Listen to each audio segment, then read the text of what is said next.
Selamat berjumpa kembali rekan-rekan mahasiswa pada kuliah kita kali ini, yaitu kuliah Manajemen Keuangan, sesi yang ke-13. Pada sesi ini kita akan membahas mengenai pasar uang. Bagaimana dan apa itu pasar uang? Mari kita bahas bersama-sama dalam materi pasar uang.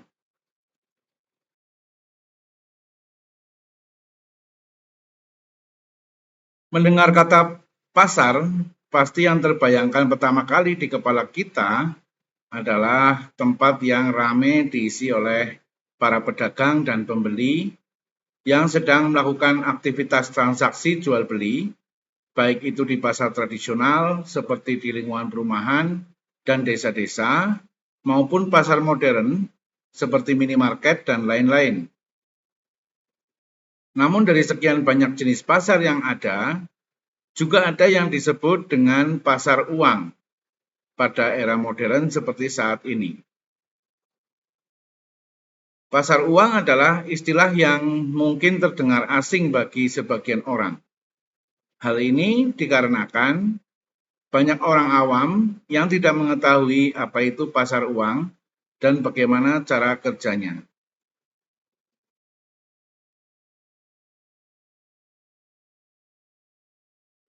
Pasar uang adalah di mana pihak atau individu dapat meminjamkan uang dengan bunga untuk biaya atau keuntungan kepada pemberi pinjaman.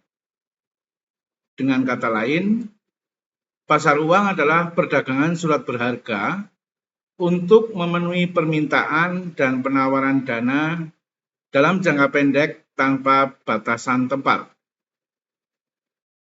Menurut Kamus Besar Bahasa Indonesia, pasar uang adalah pasar abstrak yang menghubungkan penawaran dan permintaan dana jangka pendek, yaitu antara 1 sampai 360 hari dari calon investor dan pencari modal. Sederhananya, pasar uang adalah tempat pemilik modal menjual instrumen keuangan jangka pendek kepada peminjam modal. Sudah mulai ada gambaran sedikit ya tentang pasar uang.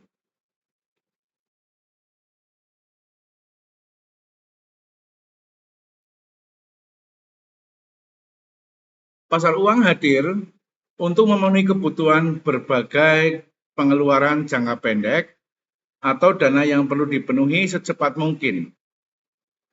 Dengan kata lain, pasar uang juga dikenal sebagai pasar kredit jangka pendek karena instrumen yang diperdagangkan bersifat jangka pendek, yaitu tidak lebih dari 1 tahun.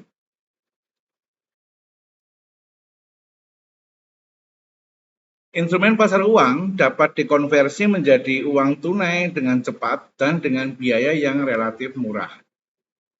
Selain itu, transaksi pasar uang disertai dengan risiko harga yang rendah karena jangka waktu yang pendek.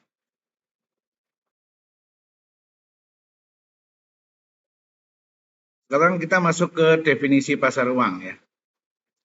Pasar uang adalah mekanisme pasar yang memungkinkan seseorang melakukan perdagangan melalui bank atau lembaga sekuritas non-bank.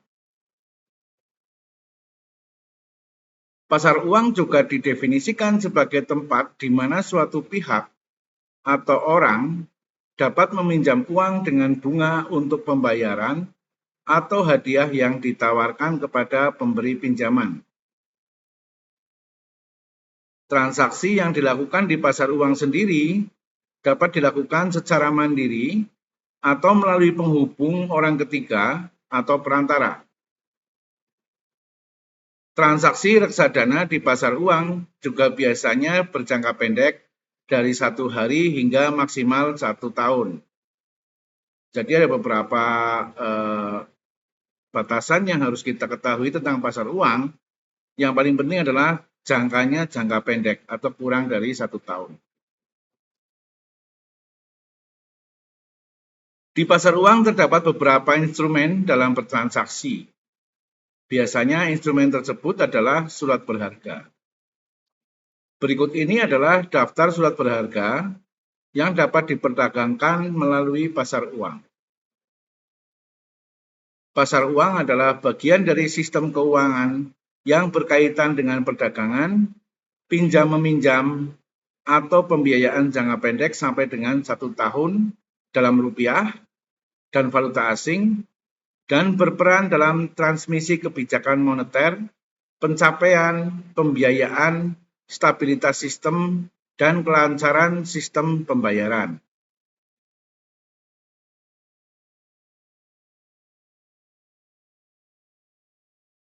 Untuk merumuskan dan melaksanakan kebijakan moneter, Bank Indonesia mengendalikan rupiah dan valuta asing melalui pasar uang. Dalam rangka meningkatkan efektivitas kebijakan moneter, pengendalian makroprudensial, sistem pembayaran, dan nilai tukar rupiah yang dilaksanakan oleh Bank Indonesia, perlu dilakukan pendalaman pasar keuangan untuk mewujudkan pasar uang domestik yang efisien, liquid, dan dalam.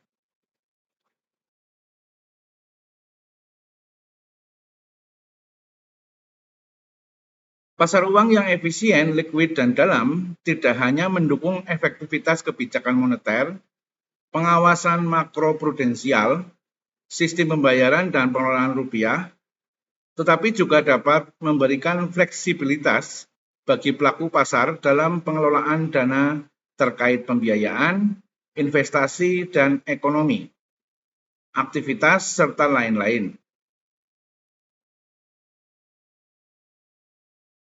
Oleh karena itu, Bank Indonesia harus mempercepat pendalaman pasar uang melalui pengaturan, perizinan, pembinaan, dan pengawasan berbagai transaksi dan instrumen pasar uang.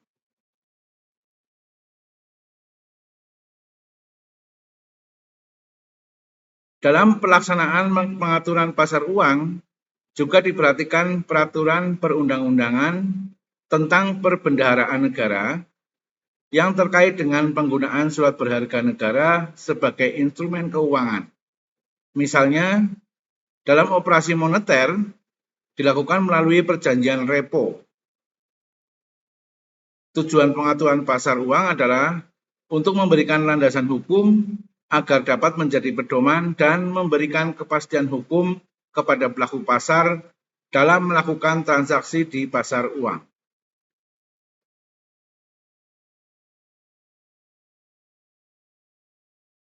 Menurut sumber dari ahli pasar uang atau biasa disebut money market, adalah tempat pertemuan abstrak di mana pemilik dana jangka pendek dapat menawarkan baik secara langsung maupun melalui perantara kepada calon orang miskin. Menurut bi.go.id, pasar uang adalah bagian dari sistem keuangan yang berhubungan dengan perdagangan, peminjaman atau kegiatan keuangan jangka pendek hingga 1 tahun dalam rupiah dan mata uang asing yang mempengaruhi pengiriman uang, mencapai stabilitas sistem keuangan dan kelancaran sistem pembayaran.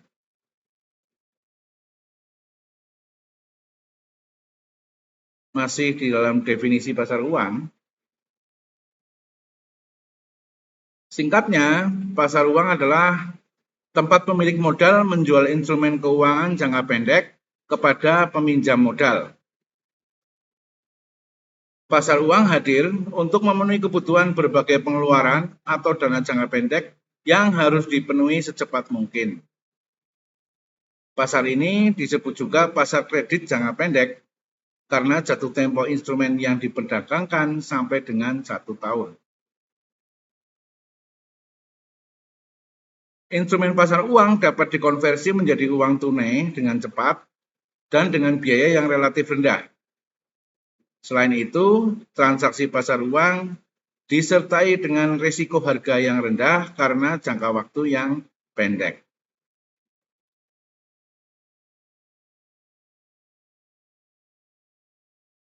Pasar uang memiliki tempat sentral dalam sistem keuangan modern. Pasar uang diharapkan mampu mendukung iklim keuangan yang efisien sebagai sumber pendanaan. Pasar uang juga berperan penting dalam keberlangsungan kebijakan moneter, stabilitas perekonomian negara, dan kelancaran peredaran rupiah. Tadi adalah definisi pasar uang yang sudah kita bahas cukup panjang. Berikutnya kita masuk kepada ciri-ciri pasar uang. Ciri yang pertama, pasar uang tidak berhubungan dengan suatu tempat. Ciri pertama pasar uang adalah tidak bersifat fisik, tempat atau tempat bertemunya penjual, perantara dan penjual, pembeli potensial. Inilah sebabnya mengapa pasar uang sering disebut sebagai tempat abstrak. Hal ini karena pasar uang diperdagangkan over the counter atau OTC. Dengan kata lain, jual beli terjadi di meja atau ruangan masing-masing aktor. Jadi pasar uang ini sekarang lebih banyak dilaksanakan secara digital. Kalau teman-teman mungkin ada yang menggunakan aplikasi-aplikasi saham dan sebagainya, itu adalah termasuk jenis-jenis dari pasar uang. Ciri yang kedua adalah tidak terorganisir. Manajemen pasar uang dilemahkan oleh kurangnya ruang operasi khusus dan badan pengatur langsung. Namun keberlangsungan pasar keuangan tetap dikendalikan dan dilindungi oleh undang-undang yang berasal dari bank sentral masing-masing negara. Di Indonesia sendiri, sebagai bank sentral negara, Bank Indonesia merupakan otoritas tertinggi di pasar uang. Pasar uang untuk tujuan jangka pendek.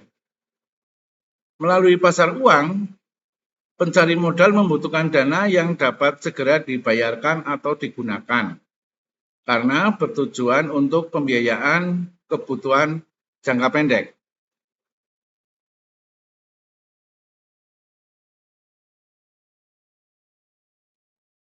Ciri yang berikutnya adalah instrumen jangka pendek. Karakteristik lain dari pasar uang adalah bahwa mereka berjangka pendek dari semalam sampai 1 tahun. Akibatnya, instrumen yang diperdagangkan di pasar uang bersifat jangka pendek dan memiliki likuiditas primer. Hasil yang rendah dan risiko pasar uang. Ini adalah ciri-ciri berikutnya.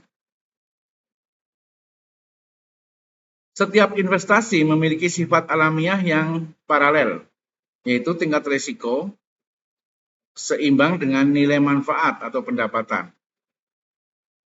Pasar uang memiliki risiko harga yang rendah dan biaya yang rendah karena jangka waktu pembiayaan yang pendek.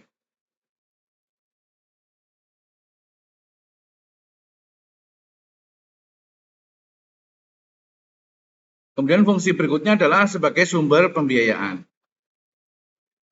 Pasar uang adalah alat yang mempertemukan pemilik modal dan peminjam modal. Bagi para pencari modal, dana atau aset yang dimiliki investor dapat digunakan untuk membiayai modal kerja atau ekspansi usaha. Oleh karena itu, pasar uang merupakan salah satu sumber pembiayaan yang dapat dimanfaatkan oleh para pencari modal. Hal ini juga sejalan dengan harapan Bank Indonesia agar pasar uang Indonesia dapat menjadi alternatif sumber pendanaan.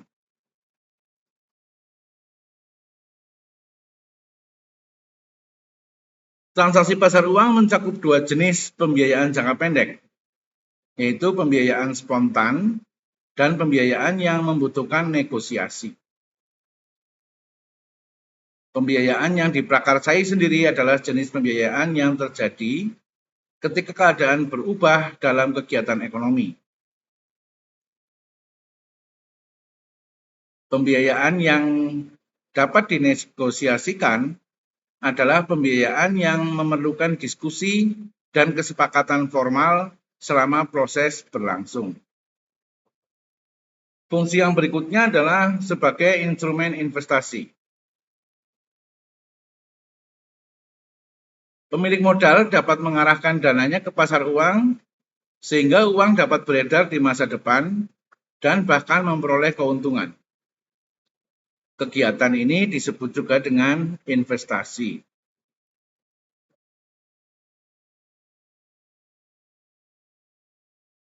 Kemudian fungsi yang berikutnya adalah partisipasi masyarakat.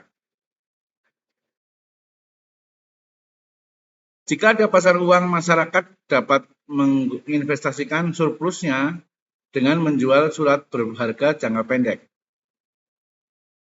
Pemerintah menerbitkan surat berharga jangka pendek ini untuk mendapatkan tambahan modal guna mendukung pembangunan negara. Hal ini juga merupakan salah satu upaya pemerintah untuk melibatkan masyarakat sebagai investor dalam pembangunan negara. Ya, biasanya pemerintah menerbitkan namanya surat utang negara atau SUN.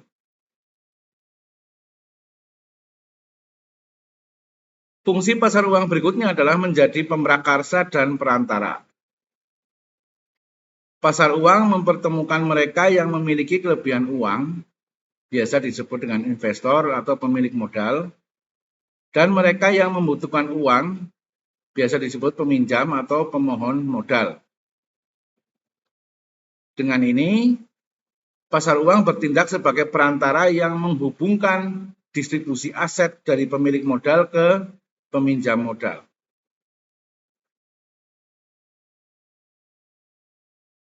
Itu adalah fungsi-fungsi dari pasar uang. Selanjutnya, bagaimana transaksi yang terjadi di pasar uang? Anda dapat memilih dari 4 jenis transaksi pasar uang sebagai berikut. Yang pertama adalah pasar uang antar bank. Sebagian besar melibatkan banyak bank yang meminjam dan meminjamkan uang untuk memenuhi kebutuhan nasabahnya. Jenis perdagangan ini cukup mudah ditemukan di pasar saham. Kemudian sertifikat deposito. Bank menerbitkan surat berharga yang dapat dibeli pelanggan dengan nilai nominal tetap, tetapi sertifikat dapat ditransfer. Ini maksudnya adalah apabila kita punya dana, kemudian kita ke bank, kemudian kita menanam dalam bentuk deposito. Nanti perbankan akan menerbitkan sertifikat deposito yang bisa kita cairkan pada saat jatuh tempo. Kemudian transaksi yang berikutnya jenisnya adalah jual beli obligasi. Obligasi ini adalah surat hutang ya. Bank sentral atau negara menerbitkan obligasi bank komersil yang dapat ditukar dengan tambahan modal dari bank sentral. Sebaliknya, bank umum dapat menjual surat utang kepada bank sentral untuk mengumpulkan dana tambahan. Jadi biasanya ini terjadi antar bank dengan bank sentral atau Bank Indonesia. Pada saat suatu bank hari ini terjadi surplus cash atau surplus uang, biasanya dia akan mentransfer atau memberikan kepada Bank Indonesia.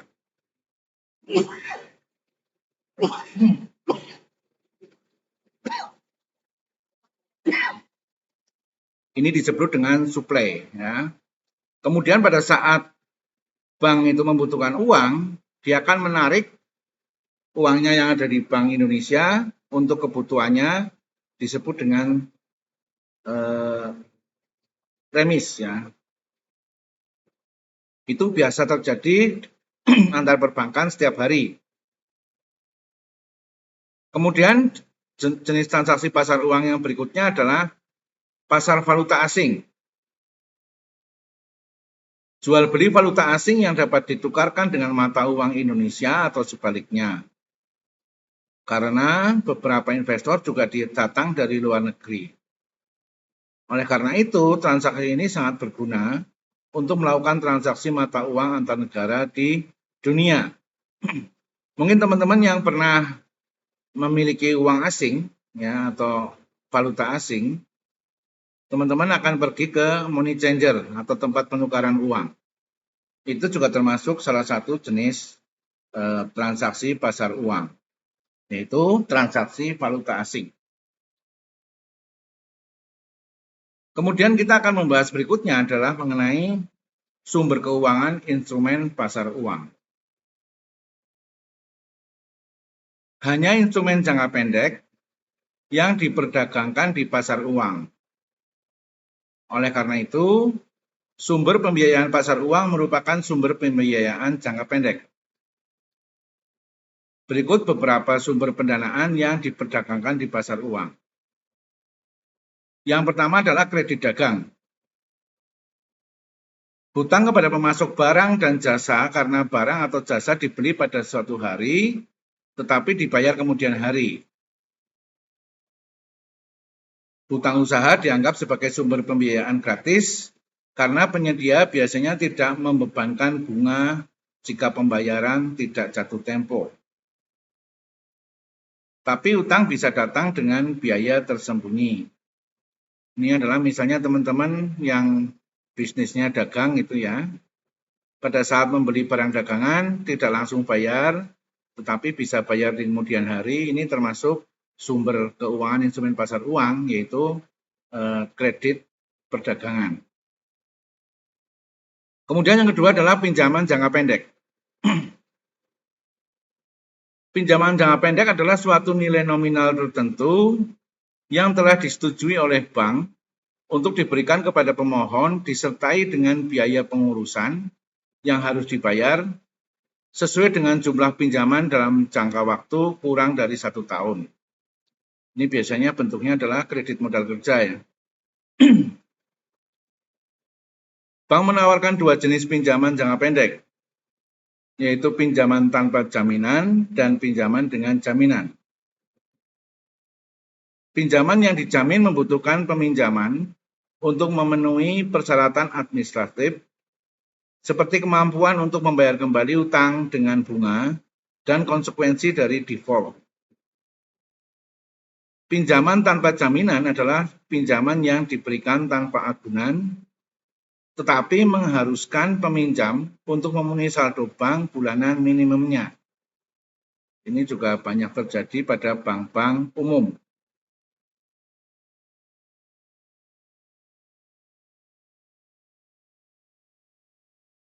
Sumber berikutnya adalah anjak piutang. Anjak piutang adalah pembiayaan jangka pendek yang diperoleh dari penggunaan penerimaan kas sehubungan dengan tagihan yang belum dibayar.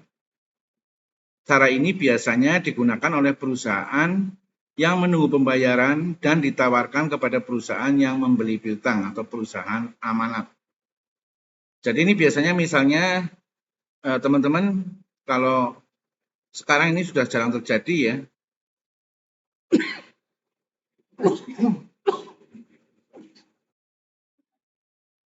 Maaf, saya lagi batuk. Misalnya teman-teman menjual produk kemudian dibayar menggunakan biliet giro. Biasanya biliet giro ini akan memiliki umur jatuh tempo 1 bulan atau 1,5 bulan atau bahkan sampai 3 bulan. Nah, sambil menunggu deposito yang jatuh tempo ini, teman-teman menjual biliet giro ya. Teman-teman bisa menjual biliet giro kepada pihak lain, tentunya dengan perjanjian diskon tertentu. Ini disebut dengan anjak piutang. Kemudian benefit berinvestasi pada pasar uang.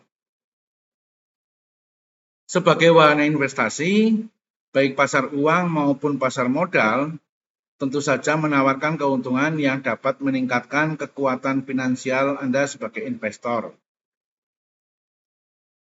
Sebelum memulai, Anda juga harus memahami manfaat berinvestasi di pasar uang dan modal sehingga Anda dapat menentukan investasi mana yang paling sesuai dengan kepribadian Anda. Nah, ini kalau teman-teman sekali lagi menggunakan aplikasi ya jual beli saham atau forex dan sebagainya, ini termasuk teman-teman sebagai investor. Benefit yang pertama adalah pergerakan nilai yang stabil.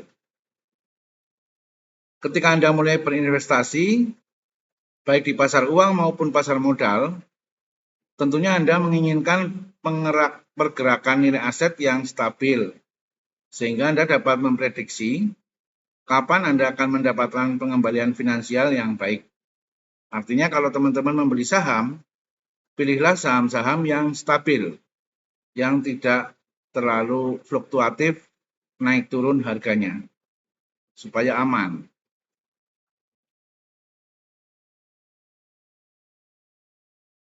Menawarkan pergerakan nilai saham yang umumnya stabil, investasi pasar uang bisa menjadi wahana investasi yang cocok untuk Anda sebagai pemula.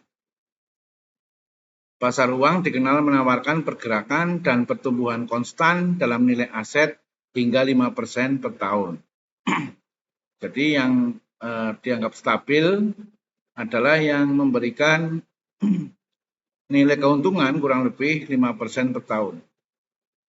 Di atas itu biasanya risikonya cukup tinggi. Kemudian benefit atau keuntungan berikutnya adalah likuiditas tinggi. Selain menyediakan sistem investasi jangka pendek, pasar uang juga menawarkan likuiditas tinggi. Dengan kata lain, Anda dapat dengan mudah menarik keuntungan Anda dan bahkan modal yang Anda investasikan kapan saja sesuai dengan kebutuhan Anda. Artinya dalam pasar uang kita bisa menjual beli surat berharga kapan saja sesuai keinginan kita. Benefit yang berikutnya adalah mulai berinvestasi di mana saja. Berbeda dengan pasar modal, Anda dapat mulai berinvestasi di pasar uang tanpa meninggalkan rumah. Artinya bisa dari rumah menggunakan HP atau komputer, ya, kita bisa bertransaksi di pasar uang. Investasi pasar uang biasanya ditangani oleh bank. Jadi Anda hanya perlu menghubungi bank Anda sudah bisa berinvestasi di pasar uang secara digital dengan koneksi internet.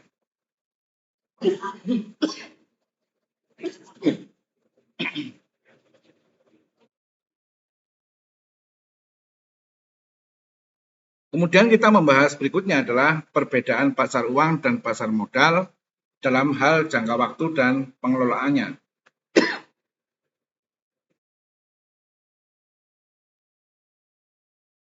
Meskipun pasar uang dan pasar modal memiliki transaksi keuangan yang berkelanjutan, mereka berbeda dalam jangka waktu tertentu. Pasar uang dapat menjadi tempat di mana pemilik dana dan peminjam dana bertemu secara langsung dan biasanya bertemu dalam perjanjian penawaran jangka pendek.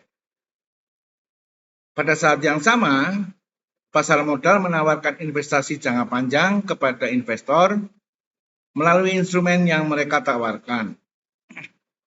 Meskipun memiliki perbedaan waktu, pasar uang dan pasar modal dikelola oleh para profesional yang dapat memastikan bahwa kegiatan investasi Anda berjalan dengan lancar dan aman.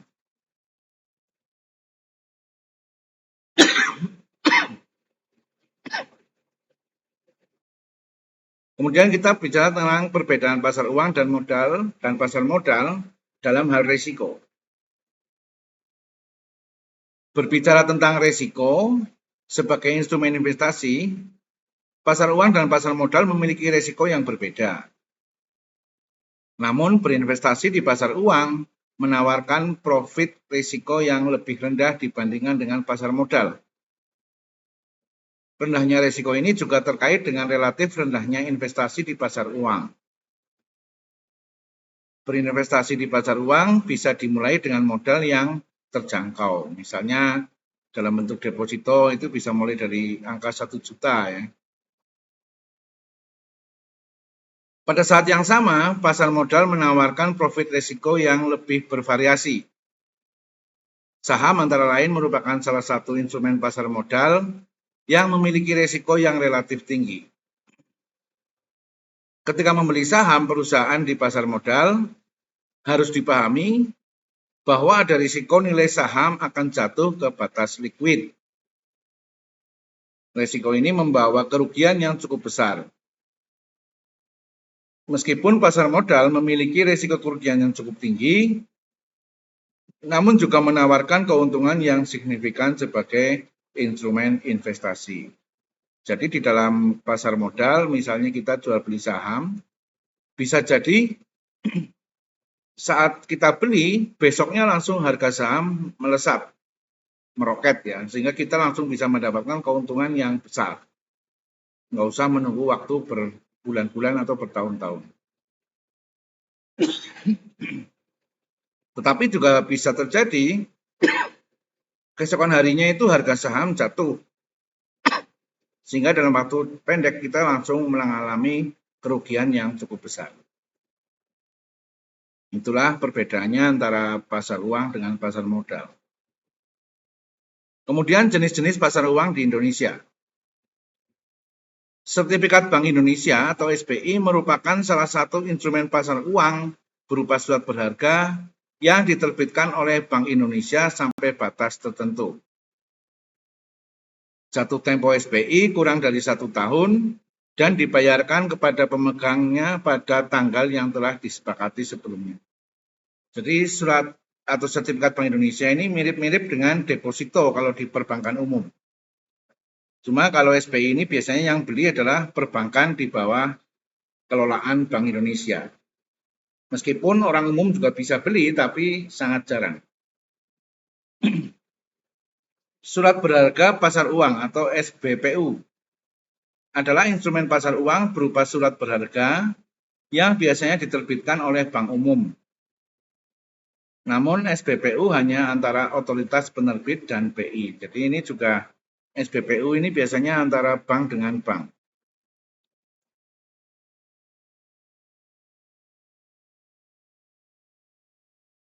Kemudian bank dan tempat penyimpanan lainnya menggunakan sertifikat deposito sebagai sumber dana yang dibeli dan sebagai sarana untuk mengelola kewajibannya.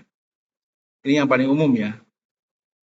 Instrumen ini juga merupakan surat berharga yang diterbitkan oleh bank umum pada tingkat nominal, periodik, dan tingkat bunga tertentu. Kemudian jenis pasar uang yang berikutnya ini juga tidak umum di masyarakat, tetapi ini juga bisa terjadi, yaitu transaksi repo. Transaksi repo adalah transaksi di mana pihak pasar uang segera memperoleh uang yang tersedia dengan menjual surat berharga dan sekaligus setuju untuk membeli surat berharga yang sama atau serupa setelah jangka waktu tertentu dengan harga tertentu yang biasanya mencakup tingkat bunga yang disepakati. Ini sudah sangat jarang terjadi. Kemudian jenis berikutnya adalah obligasi. Obligasi komersil adalah obligasi jangka pendek tanpa jaminan yang diterbitkan oleh perusahaan asing dan pemerintah. Bagi banyak penerbit besar yang layak mendapat kredit, obligasi kertas komersial merupakan alternatif yang terjangkau untuk pinjaman bank. Penerbit dapat dengan cepat mengumpulkan dana besar, baik secara langsung atau menjual melalui dealer independen ke kelompok pembeli, komunitas yang besar dan beragam.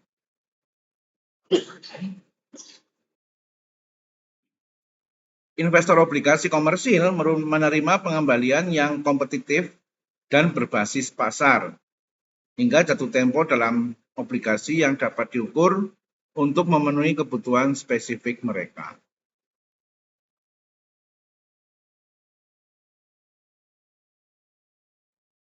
Yang berikutnya jenisnya adalah namanya call money. Menurut Eko Sudarmanto dan kawan-kawan dalam bukunya, call money adalah kegiatan pinjam-meminjam uang antar bank dalam waktu yang singkat. Ini biasanya dalam waktu 1 malam atau 2 malam. Ya, biasanya disebut dengan kredit bank overnight. Berikutnya adalah akseptasi bankir adalah wesel atau surat berharga yang dibuat dan diterima oleh bank. Sebelum diakseptasi, wesel tersebut bukan merupakan kewajiban bank, tetapi hanya dengan perintah penarikan.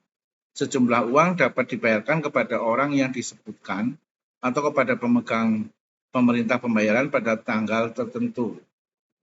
Ini dulu zaman belum digital berjalan, kita sering terima uang dari saudara atau dari manapun berupa wesel. Ya, yang paling terkenal adalah wesel pos. Kita menerima surat untuk penarikan dana tertentu, surat itu kemudian kita tagihkan atau kita tarik di kantor yang ditunjuk. Setelah akseptasi, apabila pegawai bank yang berwenang membubuhkan stempel diterima dan ditandatangani, wesel tersebut menjadi kewajiban utama dan mutlak bank. Jadi artinya pada saat kita menyerahkan wesel, setelah diakseptasi atau disetujui oleh pimpinan bank atau lembaga lainnya, maka itu mutlak harus dibayarkan.